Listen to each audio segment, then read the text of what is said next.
All right. Well, welcome to the show today. My guest today is Linda Monique. She's been a private chef and a food nutrition consultant. And most recently, she's the founder of Almo Milk, which is an Australian almond milk company which is now available in 8 countries. Almo Milk won the Melbourne International Coffee Expo Product Innovation Award the day it was launched. It's also won a number of other awards, and Linda herself was named Victorian Young Telstra Businesswoman of the Year in 2017. I wanted to bring Linda on the show to find out more about food design, how she launched and grew Almo Milk, and what's coming up for her. So, Linda, welcome to the show. Really exciting. Thank you for having me. Of course. So, I'd love to start a little bit on your background and your story. Maybe you could just tell us, were you always into food? Is that something that's always been a big passion of yours? It's interesting to try and pinpoint my love of food and where it first began. I guess coming from a Polish background, generally migrant families really try and uphold a lot of tradition, but I wouldn't say that's where my passion started. I actually did an exchange program over in Italy, and during that time was discovering this world of business plus design, and it was everything from industrial design through to fashion design. But it was actually just questioning and asking, is there such thing as food design? Is that even a topic? Does this exist?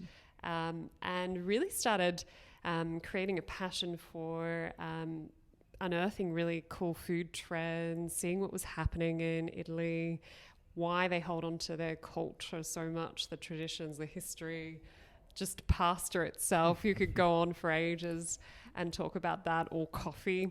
But I saw an opportunity to really start discovering the world of food. Mm-hmm. And I think through that, I generally just wanted to get cooking and get creative in the kitchen. Yeah, that's awesome.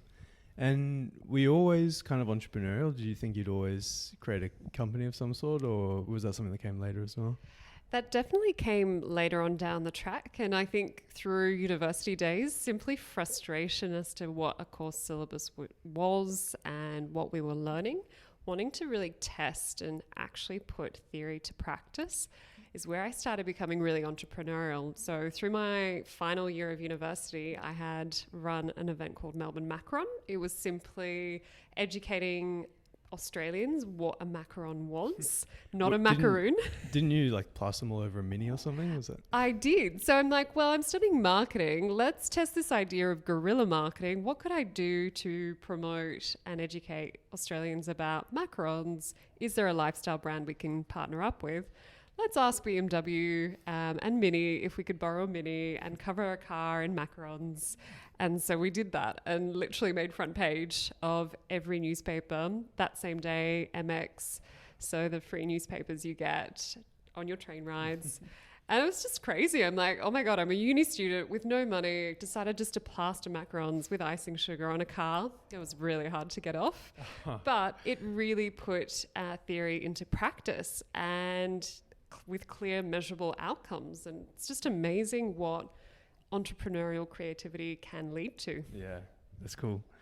And maybe you could talk about some of the previous experiences you had with the food side, I guess. So you said in the introduction you were a private chef at some point. Maybe if you could just talk about some of those experiences, yeah? Yeah, and it's really interesting. So after Italy, I came back to Australia and unfortunately was really unwell, and I thought, I'm going to take 6 months off, really figure out what I want to do. Is it still business? Do I want to finish my degree? And I had ended up on the first season of MasterChef Australia and didn't really expect it to be a reality TV series that was so intense. How did that even come about? Did you just apply for it randomly? It was just an ad, I think, online close to Christmas, and I thought, you know what? I've never heard of this program called MasterChef. It only exists in the UK, different format. And I thought, oh yeah, that sounds like a really friendly cooking show. Let's just jump on it. Let's audition. And all of a sudden, a couple months later, was locked up in a house in Sydney, working and hustling and cooking for hours on end. But it was a lot of fun. But from that experience, I knew I had a love of cooking, but physically could not endure working as a chef. I did a few restaurant stages with some really famous chefs in Melbourne, and then decided after university I would just take off to London and find business work. But as much as I tried to run away from cooking, all of a sudden, working as a personal assistant for a high net worth individual in London, one day they walked in, didn't have any lunch, and I'm like, do you want me to just cook you something? And after that lunch episode, basically my bosses were asking me to cook them breakfast, lunch and dinner. So I fell into private chefing just as a random gig. Do you remember what the lunch was? What you made? Oh, goodness. I am struggling to think, but I know it was plant-based, really healthy. I think it was like a lentil salad, whatever I could find in that fridge at that time. Yeah. But then I was cooking everything from Japanese tempura, vegetable tempuras, through to Middle Eastern dishes, really healthy salads, and getting experimental. So ended up being like private dinner parties as well. And like, okay, so I'm sort of doing consultancy work in business, but I'm also private chefing at the same time. Yep. And funnily enough, I've actually always defaulted as a hobby or in between other jobs and my career to private chefing. And it's been a lot of fun. Yeah, that's great. And at some point you did a TED Talk, I saw. I did. And that was that year of living in London, working as a consultant in business, having a lot of free time on the side. I thought, well, I've got to explore this passion for food design a lot more. What other topics are really interesting to explore? And again, TED Talks popped up and I thought, great, let me just apply and see if there's a topic of interest and something that we could share and educate the world about. How does that actually work? Can anyone just apply? I'm just curious. Yeah, you can. So there's different TEDx events around the world. Generally, those events will be a really short talk from anywhere between 3 minutes to 4 minutes and a half. And if you really have a passion and a particular expertise, you can then go on and do these really long talks. But it was meant to be really short, sharp and concise. And for the first time, I was like, oh gosh, okay, I got to prep, got to make sure I know what I'm talking about. And but really a great experience. Yeah, I can imagine. Maybe that's something I should apply for at some point. I know we'll never really get public speaking perfect. And I think practice, it's just all about practice at the end of the day. This podcast is kind of good practice for me, I find, with public speaking as well. You know, it's just like, it's not in front of people necessarily as a crowd, but it's like I'm listening to myself right now and sort of getting feedback. And, you know, the more you do it, the better you get at it. So I totally get that. Absolutely. I was always an introvert originally, but I found that just through public speaking, debating and putting myself out there, you just get better and better with practice. Yeah. Did you actually compete, like debating? Or? I did. I remember doing it in my teenage years, probably not with the right vocabulary or the skill set, but just refine that over the time. Yeah, that's cool. So one of the reasons I think when we get into Almo eventually, one of the reasons you started that I think is because of some of your own challenges you've had with health issues. But yeah, I was wondering if maybe you could share a bit about some of those challenges that you've had with your own health growing up. Absolutely. Happy to share. I actually struggled for a very long time with my health. So when I was 16, I was diagnosed with ulcerative colitis. Not fun. It's an autoimmune disease of the gut. But being young, ignorant of the consequences, just kept living my life and trying to manage it as best as I could. Something I didn't really talk about with anyone, and I just kept running a million miles an hour with my career.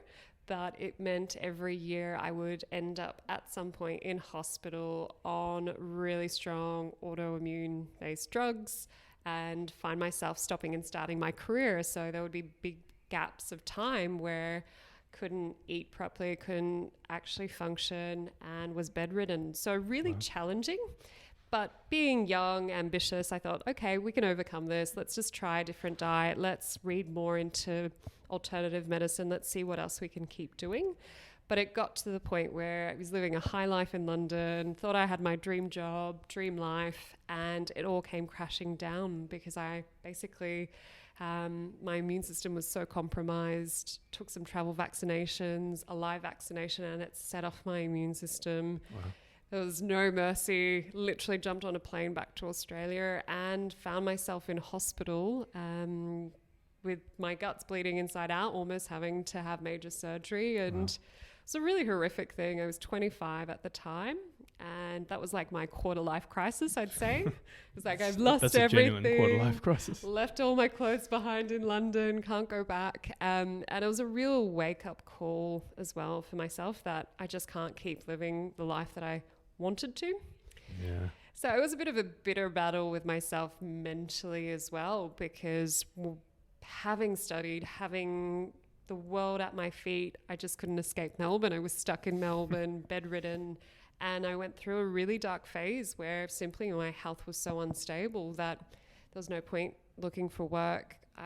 My CV was really inconsistent. I had so many different jobs, and I just didn't know where my career was headed. So in the end, I actually thought maybe I just start my own business, because I've got a whole level of skills and skill set that's simply not being used. Yeah. Worst case, I get sick, I can work out of hospital or bed and take my own pace. Wow. Sounds horrific. And I guess how does it actually come about, that sort of illness? Like, is it something that's like hereditary or? Definitely could be hereditary.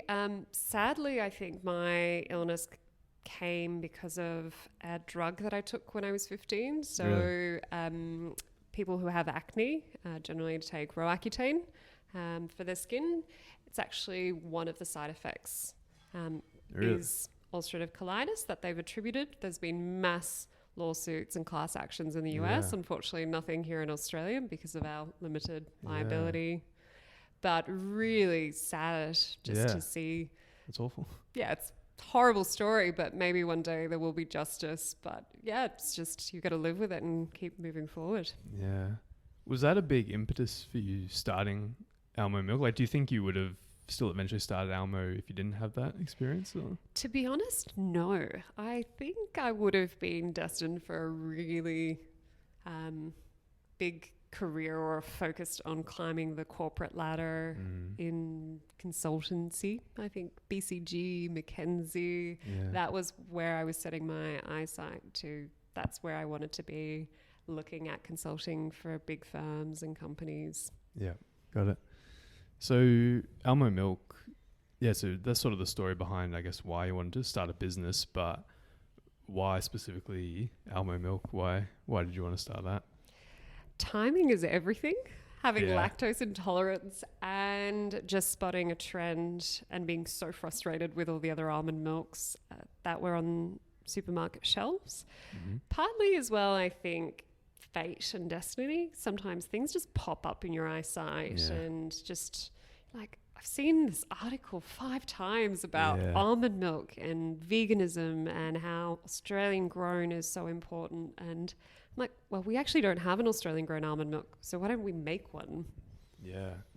And what is the issue with, because you said you had some issues with other almond milk companies. I mean, what's the downside? What are they doing wrong, essentially? Or what were they doing wrong? Oh, it's a tough ask. Right now, there's a massive lawsuit going on between 2 of the biggest manufacturers of almond milk in the world. Really? So one from the US that is suing for a certain level of fraud, an Australian manufacturing company that we had originally approached to contract manufacture our product. It's a real shame, but when you're an entrepreneur, the first thing you think about is starting your own product and hoping that you're protected through legal contracts. It's simply not the case anymore. When it's a small person versus big company that's got billion-dollar funding behind them, it's hard to find people that will back you to take on a lawsuit. For example, if your IP is compromised, and it will drag out in courts for years and years. So who wants to go through that process? But a lot of big companies can exploit loopholes and certain levels of power in Australia, and we're seeing that ACCC has just got so many more complaints and more cases, especially in the world of retail and manufacturing in Australia. And so I guess what was the actual, with the product itself, what you wanted to see in an almond milk versus what was available at the time? I guess where was the gap that you saw there? I saw an opportunity for a really premium Australian grown almond milk. And originally it was actually destined for the cafe market because I love sitting in cafes all around the world and wanted to be a part of that culture. Yeah. And I thought, well, brilliant. We just need the version of a bonsai almond milk, like a really good quality almond milk that baristas would love using. But because of competition that we spoke about, we in the end pivoted and actually created a product that was suited to the retail market instead, because no other company had produced a long life premium grown almond milk positioned in the refrigerated section. So really unique. Yeah, that's cool. Have you got any advice for getting into retail if someone's coming up with a new product and they want to, because you're in like IGAs, are you in Coles and Woolworths now? We are in select Woolworths stores and select Coles stores, so Coles Local here in Victoria, and hopefully growing. But absolutely, I would say anyone that's wanting to get into the world of retail, start off with small business. If you cannot win over health food stores, independent grocers, IGAs, there's no point in aspiring to working with the likes of Coles and Woolies. It's a really hard game and there are certain payoffs. So a lot of companies sacrifice profit when they work with the likes of Woolworths and Coles just to drive volume. But those companies that access fruit and veg shops might be priced a bit more premium.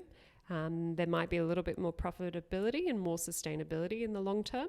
Yeah. So there's some pros and cons with entering all those markets. But I'd say just get on the ground, produce the minimum volume required of whatever your product is, and hit the ground running to whether it's cafes, food service, or retail space, or the health food stores, your local grocer. Build those relationships and then see what customers think, get that feedback and keep growing it. Yeah, that's awesome. So what is, I guess with Almo specifically, because it's funny, when I was researching for this interview, I went and bought some Almo milk because I use almond milk myself. I use it in like oatmeal to have that in the mornings, and I was using a different brand previously, and then I was comparing the two side by side, so Almo and this other brand, and I had a little glass of each, and I tasted the old one I was using and then Almo. And then right away, I just like poured the other one down the sink because I was just like, all right, this is definitely way better. So can we just get like reviews.io recommendation? Awesome. Absolutely. So why does it taste so much better and why is it so much better for the consumer? Again, it comes down to quality, and quality wins out against everything. So we're really proud that you said that as well. When you do a blind taste testing of all different almond milks, people will pick up Almo as being the best tasting almond milk. That's simply because we use some of the highest quality Australian almonds that are available to us. We use a lot more. So sometimes people get really hooked up on percentage. There's a lot of misleading percentage claims when you read 10% activated almond milk. That almond milk actually has closer to a 2 to 3% almond base, but the water they soak those almonds in count as part of that 10%. So we started going, well, how come this really premium almond milk is selling for really cheap, uses organic almonds, and it's only got 1 gram of protein? That doesn't add up. Like 100 grams of almonds would have at least 7 to 10 grams of protein. Something doesn't add up here. It would be almost like a thick shake. So for us, adding more almond content, when we say 5%, we mean 50 grams of whole almonds that are churned into like a really creamy tahini-like substance. And that gets blended with water and calcium and salt. So it's much cleaner.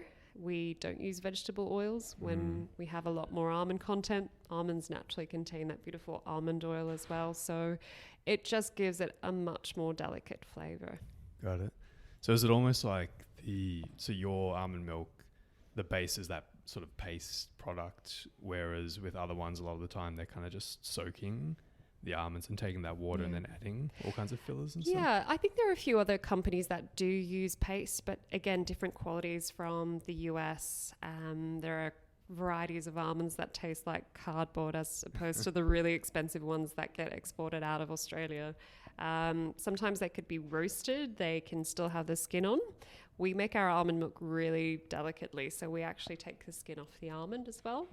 And also the main point of difference, when you look at a $2 almond milk at Coles or Woolies, you'll see that it's got 2% almond content. They might use a paste, but all of a sudden they have to thicken that water somehow. And that means adding flavorings, gums, all sorts of interesting stuff that you go, oh my God, what is this? It's like cornstarch mixed in, with water, with a flavoring.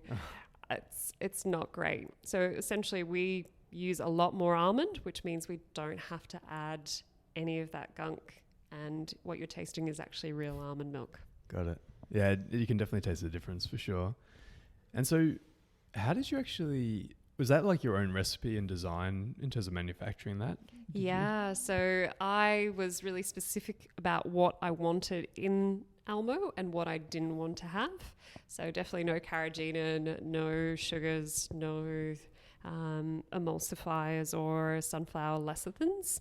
And I went to work with a special industry body that helped me craft that recipe. So it's quite an expensive process, but it meant I had all the IP and it was a really interesting process, slightly different from just producing something in a kitchen, going, right, I think that's the recipe. I'm going to add a teaspoon of this and a teaspoon of that. So we had to put it through a lot of testing. Yeah, okay, interesting. So compared with, I guess, if you're just making some almond milk at home and then actually creating that design for manufacture, it's quite a different process. Yeah, and look, you can always create something in your kitchen, but the next level is, well, how do I scale this to produce 100,000 litres of this in one run? And how do I make sure that that product is not going to curdle or separate or do anything funny 3 months down the track when it's sitting on a supermarket shelf? Got it. And were there any major challenges when you were first getting this manufactured? Because I read that you were trying to get it manufactured in Australia originally, but originally you had to go to New Zealand, was it? Yes. So crazy story, wanting to produce the very first Australian 100% owned, made and grown almond milk. There was no one in Australia that wanted to produce our almond milk for us. So that was 1 full year of just running around and every single door closing on us. Was that just you didn't bring them the volume that they wanted, or? Not at all. We were really gutsy and saying this is the volumes that we expect. And it was simply a matter of, it was a dairy manufacturing facility that didn't even want to produce almond milk. They're like, no way. Or they wanted to, but were too scared of the allergen washdowns that need to happen, because nuts are generally an allergen. So if you're already pumping through a lot of dairy, you've got to take on that risk. Yep. Or otherwise, manufacturers that wanted to help us had the wrong equipment. So really limited. And that was a devastating part. I almost gave up on Almo, was ready to just jump into something else, but gave it one last crack, went to New Zealand, and we found a manufacturer that had the specific conditions, could produce the product and could manufacture within a reasonable amount of time. So it's awesome. And was there, I guess, a time where, like a specific moment where you kind of realized that this was going to work and things are going well? Like, did you kind of have that aha moment, or was it kind of a gradual? Definitely the day we launched at Melbourne International Coffee Expo, when our major competitor and billion-dollar company rocked up with their own product, the same sort of positioning when we had first approached them 12 months later. And we're both competing at this show for this award, and we came first, they came second. It was a real hey, we've actually created something really magical here, but it's going to be a tough slog, but we're ready for some serious competition. And I think it was just a really good way of validating the product. But I think every week we'll get a customer calling us up and saying how incredible the product is, or a mum saying that her kids wouldn't drink any other almond milk and finally they just love Almo. So they're the really special moments that are just a reminder every day of how amazing it is what we've actually produced. Yeah. So, yeah. That's cool. On the business side of thing, I'm curious because the product itself sounds complicated enough and had its own challenges, but on the business side of things as well, how have you found like growing and scaling your own company? Like, has there been any massive challenges there? Oh, there's always challenges with scaling. It's not easy for sure, but people, capital, they're the two major challenges. So access to really great talent pools and people that can help you scale your business, as well as actually having the cash to do all the crazy fun things you want to do and all the products you want to launch. So cash flow is super important. Definitely one of the biggest challenges for us is just working the books and figuring out how we hire the next sales manager and team to help us grow to the next level. Yeah. Have you raised money or you fully funded yourself? Fully funded. So the year we launched Almo, I actually ran and was working a contract job for 10 months just to help pay for the initial manufacturing and get it off the ground, really. Love that. So, yep, all organic growth, business paying for itself, and really just having tight strategies around cash flow and management. Yeah, cool. And so you're in 8 countries now. How did that come about? Was that pretty organic as well? Like people just wanting... Yeah, that's been really interesting. We're actually in 9 officially now at the beginning of the year. Brunei is the latest edition. Welcome, Brunei. Very good. But it's crazy. Like we got contacted by a roastery from Korea via Instagram. And even though the language was a barrier, sent them the pricing and information. And all of a sudden we had Almo being shipped to Korea. And It's like, wow, okay, we don't know where this is going. But funnily enough, Malaysia is actually our number 1 market. So have never visited Malaysia, don't know who's drinking our product over there, but they love it and they pre-order everything and it's amazing. That's so good.